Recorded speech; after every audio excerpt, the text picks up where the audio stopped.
Welcome to Real Talk with Sterling Real Estate Group, your go-to podcast for all things real estate related.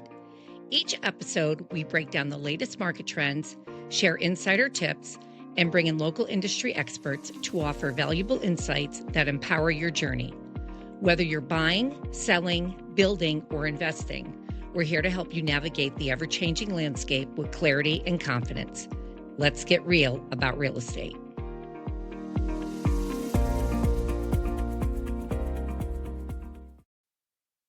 Hi, welcome to Real Talk with Sterling Real Estate Group. And today I'm honored to have in our presence my friend Rick Murphy from Ballston Spa National Bank. And today, right, Rick, we're going to be talking about the new normal. The new normal. The new Yes, normal. we are. It's interesting. So, Rick, before we get started, could you tell our listeners a little bit about you? Okay. I work at Ballston Spa National Bank. I've been in the industry for, I think, about 30 years, if not really close to 30 years. So long time. And I've kind of seen all the markets come and go, but been at it for a while. You've been through a lot. Yep. You've been through Oh, a yeah. lot. And that's great. That's going to really lead in to my first question that I have for you, that you've been in the mortgage world through very, very different markets. How would you describe the mindset buyers need to have going into 2026?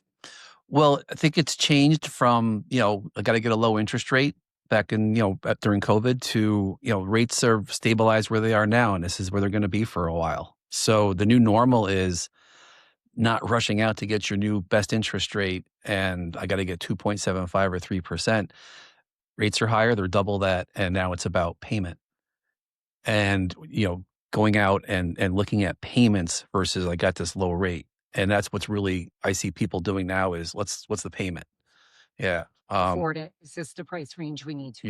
Yep. And also just the soft costs, now people are focusing on taxes and homeowners insurance as they're, because I used to talk to people about, payments and rates, and they wouldn't even care about taxes. They'd be like, oh yeah, well, I go, don't forget, when you make a payment, we factor in taxes as far as when you're qualifying somebody. So, but now it's like, well, and here are the taxes. They actually tell me before I even get a chance to tell them anything else. So I've noticed that's definitely been a change I've noticed. But it's all about that total payment versus, yeah. I mean, people still shop for an interest rate. It's easy to shop these days online. There's the big national banks are out there with with their rates. But it's about the payment.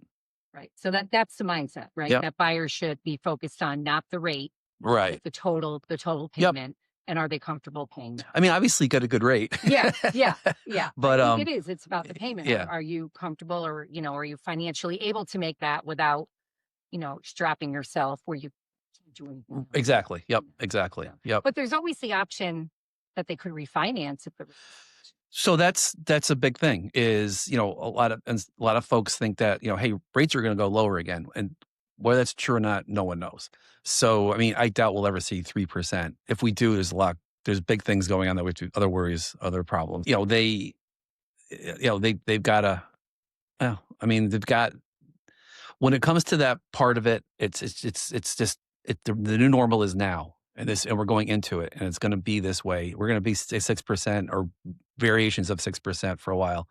So the other options are looking at like adjustable rate mortgages, where, the ARM, they call it an ARM. The ARMs, today, say they're in the 5s and the fixed are in the 6s, whatever it is. It's a good strategy to go into an ARM, a lower rate, if it's a 5 or a 7-year ARM, thinking that rates are going to come down and I could just refinance the loan. It depends what your mindset is. And like I said, no one knows that answer. So, you could take your chances and go and get the lower interest rate with the ARM. But if rates never go back down, then or go up in the next 5 years or 7 years, you're going to go that direction. So the fixed is always the safest. First time home buyer, I always see them taking this safe rate. If they talk to their parents, they're going to go for the fixed rate about, that's what they're going to do that's the old school. Yeah. Old school. It's a big step, right? It's a huge step. Huge step. Even if you have bought and sold a couple times, it's still a very stressful process. As even, as their agents, the agents on both sides, the lender, the attorneys, everybody works together to try to make it as smooth as possible. But Oh yeah. Sometimes, there's always bumps in the road. There's a lot of hands in the fire. With Yeah. that. Yeah. And everyone just, tries to work together, Right. to get the parties and, into the home. Yep. So question for you. We talked a little bit about the new normal, right? So we know this is the new normal, these interest rates. We've been about that. Yeah. Um, how should buyers really start to prepare? But I just want to piggyback off the first question. So, Yeah. we don't know what rates are going to do. Right. Every January, I go to New York City to a conference called Inman Connect. So it's all the who's who in real estate. And 2 years ago, they really, because they have their hand, in this market, they know everything going on. And they predicted when the rate cuts were coming Right. and by how much. Okay. And they were spot on. Wow. All right. Last year we went, they said, I can't remember, maybe there would be 1 or 2 rate cuts. And we had 1 or 2 rate cuts. Right. We have the 2 this year. Yep. So it'll be interesting in January what they're going to predict. So as long as I've been going to that, they really have been spot on. Right. And other, different things that has nothing to do with the banking side of real estate, but the real estate side, everything they said that was going to happen and when it was going to happen actually happened. No So kidding. I will share that information with you when I Yeah. come back to see what they're predicting. Yeah. So we don't have That's a crystal interesting. ball, but No, I mean, all I do is read. I mean, I don't know anything about rates. I mean, I just read what people think they're going to do. People are smarter than I'll ever be as far as rates go. So, so I read what they have to say, and if the Fed cuts the rates again, great. A lot of times what happens is the Fed cuts the rates and mortgage rates could move up a little bit, yeah, and because it comes off the bond market, not the Fed rate. So that's happens actually usually, I think. But if these guys are right and we get another cut, that would be great. If we get the rates into the mid 5s, that would be huge. Like our market has a lot of people where they got their 3% mortgage and they're not going to sell their house and go to a 6% mortgage. So what's that number that gets them to say, all right, you know what, I can do 5.5. What's that number that gets them to move? Yeah, exactly. Yes, exactly. I'm going to piggyback off another question, then we'll come back to Okay. this.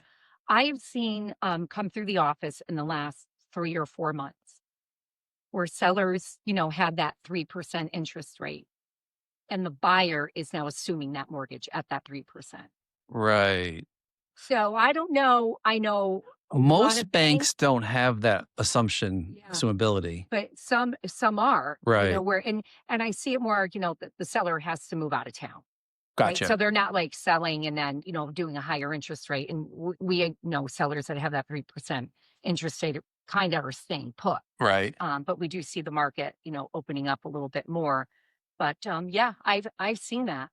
I mean, the assumption thing is tricky because you've got to have the equity to buy, if the loan is, $200,000 and you're selling the house for $250,000, you got to have that $50,000 make up the difference.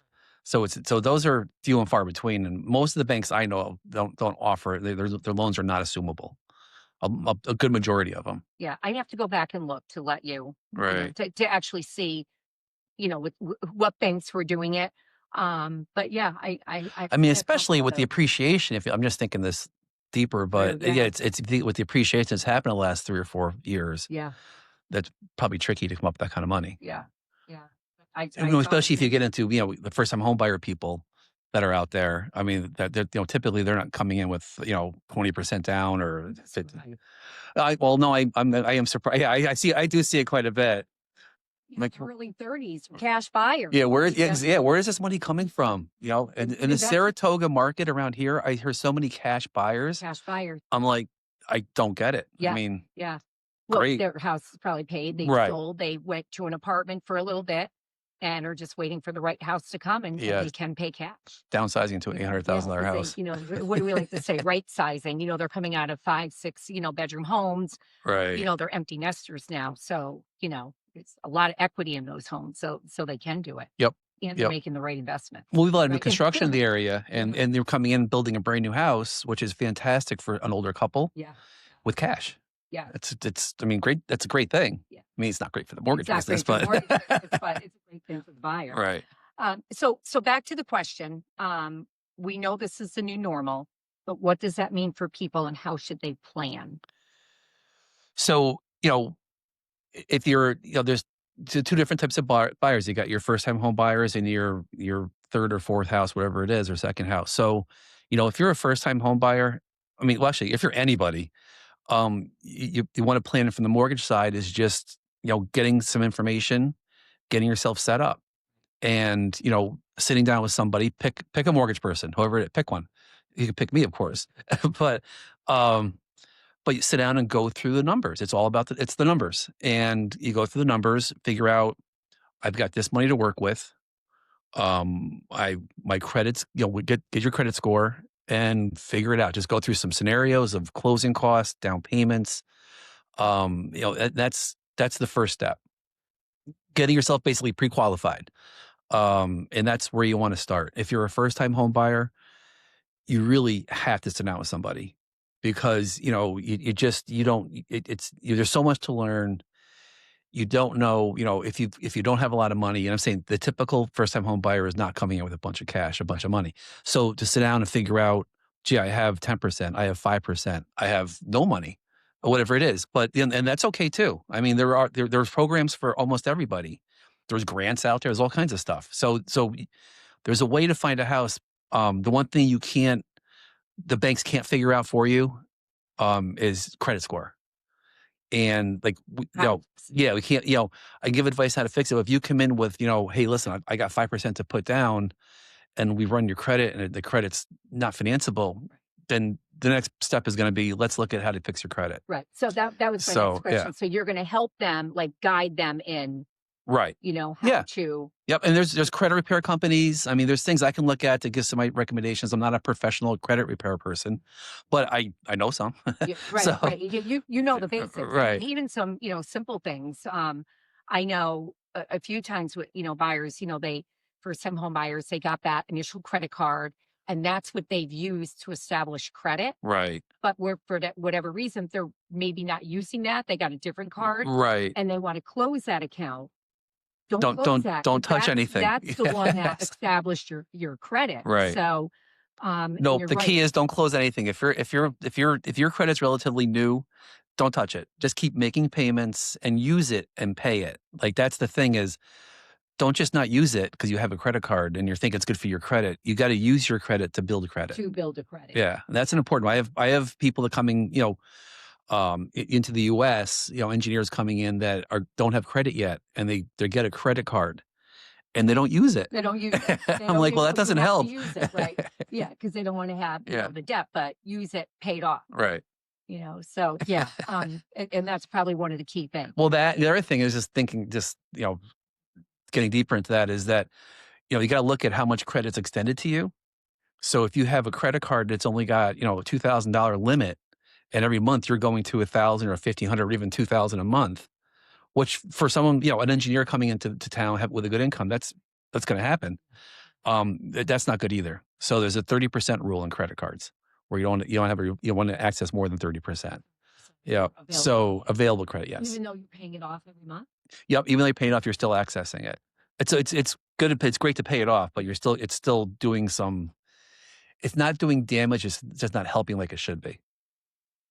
If you kept a balance above that would do some damage. But when it's brand new credit, for the example I'm thinking of, that's not going to help. Yeah. So another question for you. Oftentimes, first-time home buyers, and sometimes it could be, you're buying your second or third home. They don't think twice or really think through. Oh, yeah, we're under contract, we're closing a little bit, and they book a vacation and they put the deposit on the credit card. Right. They buy a car. Well, right? That's always the industry joke. Think it's going to, right. Your neighbor doesn't use you, and you're like, oh, that's okay. You should buy a new car to celebrate. Exactly. You see those jokes going around, but that's why it's important, really, that you get to the right loan officer to because I'm sure you tell people once you go under contract, or even though you're starting the shop, do not put anything on credit. At this point, don't touch it. Exactly. It's true. You've got 60 days to close. Yeah. Don't do anything. Just relax. Anything. But if they don't get to the right person and they're not being educated, right, whether it be through their loan officer or their buyer's agent, they're I mean, making these it's obviously happened. People have bought a car in the middle of a transaction and they've done it. And you're like, oh my God, now you don't qualify or just dropped your credit score, whatever it is. Yeah. And it's not like your buyers can be like, hey, Rick, I just bought a brand new car. No, you find out about it when you pull up the final walkthrough and you're like, did you guys get a new car? Yes, isn't it a beauty? Well, that's the trick of new construction. The time that you got almost a year, depending on the builder. So a lot, you got to live your life in that year. Just live it carefully. Let's touch base, like smartest mortgage strategies that you're seeing buyers use right now to make homeownership work. Well, you've got there's seller concessions. There's things that people can do to, if you're short of cash, to get into a house. Do you want to talk a little bit what a seller concession is for maybe some of our listeners that are not sure? A seller concession lets the seller of the house pay your closing costs, and it's negotiated into the contract into the price of the house. So, and you can do, you say on a 5% down, you can do 3%. So it definitely helps.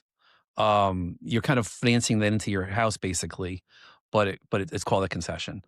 And that's what it is. It makes it cover closing costs. It's only to cover closing costs and what they call prepaids, which are your upfront taxes.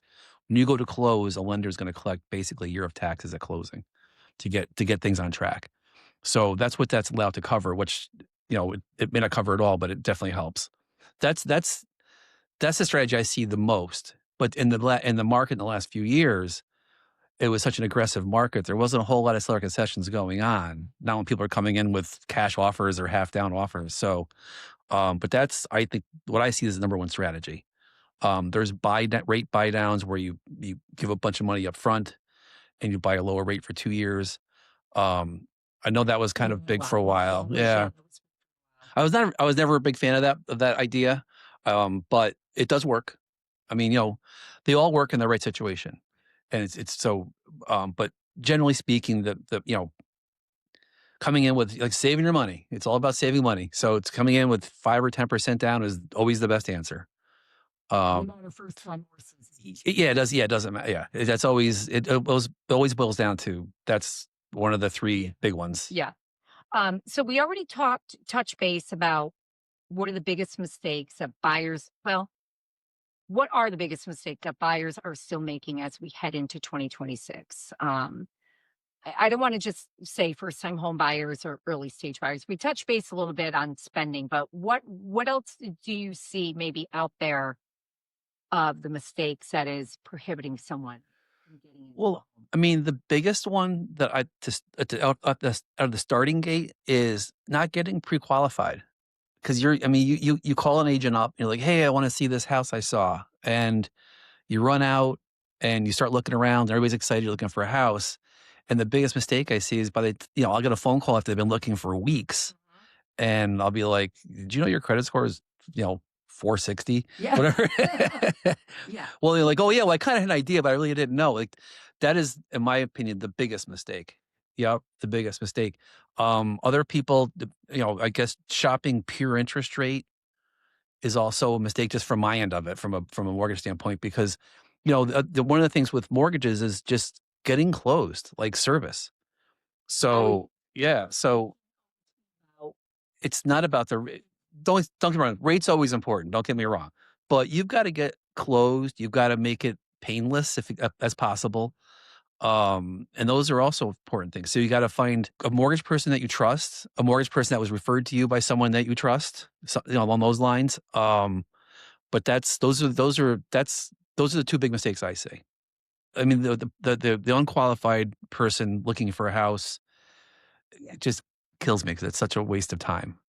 It is. Yeah. And they don't know. Right. And if they have a good buyer's agent, should take them through every single step of it. Right. And you see so often, somebody, walks in, they're not pre-qualified, right? And they go out and they look at a house, they fall in love with it. They want to make an offer. Right. So it's like, okay, we got to submit your pre-qual with your offer for the seller. I like, to entertain it. And then you find out that they are not qualified to get a mortgage. So now they're just absolutely deflated because their heart's broken of something that they really Exactly. Or they see the house they love, they didn't get pre-qualified. You can't submit an offer without a pre-qual letter. So it's Sunday afternoon at 4:00 and I'm getting a call like, oh my God, I need a pre-qual letter. We're making an offer tonight. And I'm like, okay, well, I'm not in front of my computer right now. Let me call you back in an hour. And or they got to just call whoever answers the phone first. It's in front of their computer on a Sunday afternoon. So it's not, the right way. no, it turns out it's a panic drill, and they're not prepared. To spend some time, it's like all of a sudden, I need a pre-qual letter. It's what I gotta have it, gotta have it, gotta have it.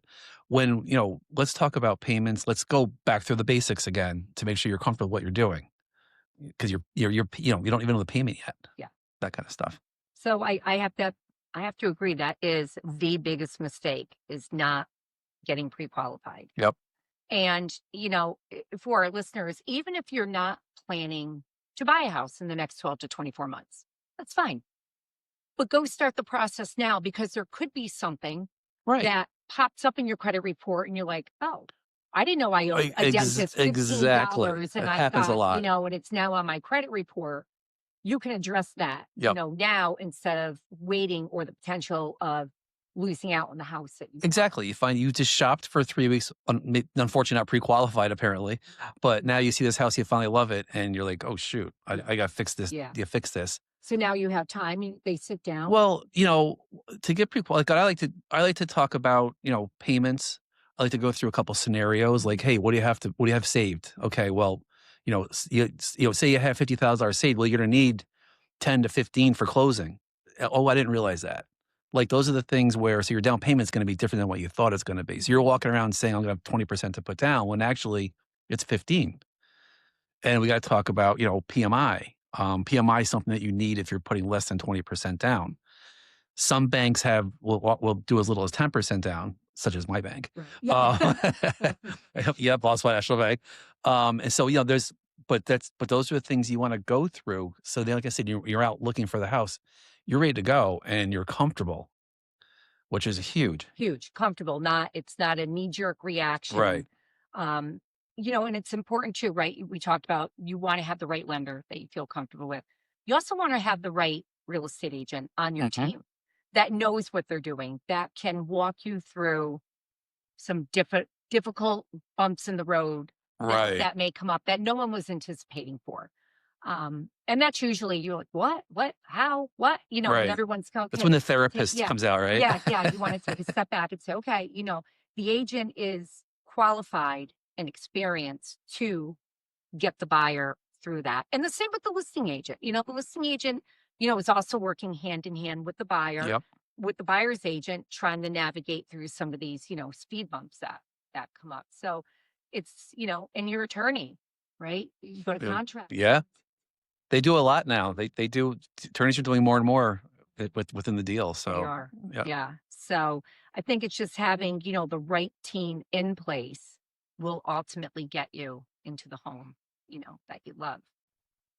I know we're going to talk about. Can I just add to one thing with that? Yeah. I mean, for example, you may recommend a couple banks, and you know them, you know how they work, and it's important. And if you got to make a phone call, you know who to call. Yeah. Oh, I don't know how you feel about, someone comes in, they're going to use so-and-so bank from Kansas City, and you don't know anybody there, and you're like, well, great. Then you got to use that bank. And then when snags do happen, they're on their own because you really can't help them. You don't know, you don't know who to call. So, but that's back to building a team. You want to have the right team where you can get help, and a good agent, they know what banks have what they're looking for. Some banks have great end loan, new construction loans. Go there, get a good deal. And some banks, it's going to be a government loan. I know they do a great job on FHA. Go there. So it's good to have a team that you can work with that. Right. And especially too, if I call you, I know you're going to answer the phone, and I know if you don't answer it right away, I know I'm going to get a call back. Right. As soon as we obviously don't pick up the phones, when we're working with other people. Right. But I can comfortably say, hey, Rick, I need you. Can you call me when you get a chance? Yep. As soon as you're free, I know that phone call's coming exactly. in, yep. Versus trying to chase a lender from another state, and they're not going to care. A disaster. Right at the closing table. That goes back to the whole. It's a process, and you've got to get closed. And that's, get the right attorney on both sides, whether it's the bank attorney, the bank has their attorney, and the borrower has their attorney, the seller has their attorney. Make sure that it's a bank that uses the good attorney, and the borrowers, hopefully takes one of your recommendations on an attorney, so maybe it could be the same person. Yeah. But it's like building that team, and you got to get to the closing, and that's where it really falls apart. A lot of times, is getting closed. Yeah. Like all of a sudden, this pops up, or we forgot this, or we Right. didn't disclose this, or whatever it is. Or out-of-state banks require something. We're like, we don't need that here, but they can't adjust their policies. I do a lot of rescuing of out-of-state banks, the national lenders, where it's like, oh my God, we can't close. We got 10 days to get closed, so it turns into a fire drill, which I'm okay with that, but it's nice to not have that too. There is that unnecessary stress in a speed bump. Right. Oh yeah. So, and we usually, I know we talk about, using out-of-state banks, and these are the risks that you take. But again, they're only focused on that rate. Exactly. But now, all of a sudden, they're like, we really should have listened to you. And that's when you say, this is. And sometimes it's what just we too do late. From the experience. Right. So, we're going to do what we can to get you through this. And that's when, like you said, the fire. Well, drill. I've had people say, hey, listen, I've pre-qualified them, but they're like, I found a better rate at some giant bank, whatever it is. And I'm like, all right, well, I get it. But keep my number. Keep my number, 'cause you're gonna And need anything it. happens, you gotta be positive. I can't be that guy. So you're like, yeah, keep my number. Anything happens, let me know. Any questions? You have any questions at all? If you want to go through their closing costs with me, I'll help you out, whatever it is. But you do get that phone call sometimes where it's like, oh my God, these guys are crazy. And And you got 10 days to pull the right. And then for our office, it's a fire drill, which we're happy to do. Don't get me wrong, Sure. but it's so much easier just to go through the process right up front. But Yeah. So be really well prepared. Doesn't matter if you're going to start looking now or 3 years from now. Get prepared and get yourself on a budget and how much you're going to put That's away it. for your down payment. Any debt that you have, because a lot of people have student loans, credit card debt. Yep. Find a way to get those really either paid off or really paid down. Yep. And paying more, right? 'Cause if you're making the minimum payment, you're just going to be stuck in that. Paid forever. Yeah. I mean, so you got to just, if you're saving for a house and you're going to make minimum payments, that's okay as long as you still qualify. Well, the big three things are down payment, credit score, and qualifying for a loan. So, you got to touch all those bases. But if you make minimum payments, that's up to you. As long as you're saving for a house, if that's your goal, which it's all about the goal. That's okay too. But unfortunately, it's not going to go anywhere. You're going to, make that payment for a long time. So with that, if listeners take only one action after this episode, to set themselves up for success in 2026, what should it be? One action item, and I'm sure. Well, of course, it's get pre-qualified. Yeah. That's the action. Get pre-qualified, and then there's the three. It's down payment. Let's talk about what you've saved, what you haven't saved, what you can save. I can't save anymore. This whatever that answer is, that's the big one. Credit score. Let's look at your credit. If it's great, then great. And then the other thing is just your income, and just you got to figure out your income. You got self-employed borrowers where it's a little more detailed in what they qualify for based on their write-offs. Those type of, so those are things that those are the big three. And that's if you're going to look for a house, those are get pre-qualified, and we'll go through all that, figure it out. And then you're on your way. It's like, you got the answers. A lot of times I run scenarios, people are out shopping, they're pre-qualified, looking at different houses, different taxes, different. Oh yeah. And, I do a scenario sheet to show them closing costs, to show them the payment, to show them funds to close. And I've done that for multiple houses for people that are out looking. And they now start focusing in on, yep. Right, for taxes and. Yep. And I like doing that for people because they like it, and it gets, they're excited. Now they know this is good. I can do this. I got the down payment. Everything works. And they're out making an offer on a house. Right. So that works. I know we don't have enough time today, but I know Ballston Spa National Bank has all different types of programs that are out there. You touch base on a few, but next episode we'll have you on. Okay. So maybe we can talk about all the different programs. I think that's a great idea. But in the meantime, someone's in a particular situation and call. Yep. They can call you now, right? Instead of Right now. waiting My for the phone's right there. next episode. So we're going to wrap things up, but why don't you tell our listeners how they can get a hold of you? Okay. My cell phone's the best number. It's 518-461-6116. You can call me, text me, either way, and we can start that way. Even on Sunday at 4 You can call me at 4 on a Sunday. It's true. The trick with my job is you got to be in front of your computer to be effective. I can't just have a random conversation. I mean, I can, but to really get into the numbers, I need a calculator and a computer. But call me anytime. I'm always available. Wonderful. And we're going to have all of your contact information embedded into our show notes. So okay, cool. They'll be Great. sure. So that wraps up another episode of Real Talk at Sterling Real Estate Group. And Rick, thank you. And we look forward to having you back. Thank you very much. This was great. Thanks for tuning into this week's episode of Real Talk with Sterling Real Estate Group. Make sure to subscribe on your favorite podcast platform so you never miss an episode. If you have any questions about real estate or topics you'd like us to cover, we'd love to hear from you. Reach out to us at info@sterling518.com.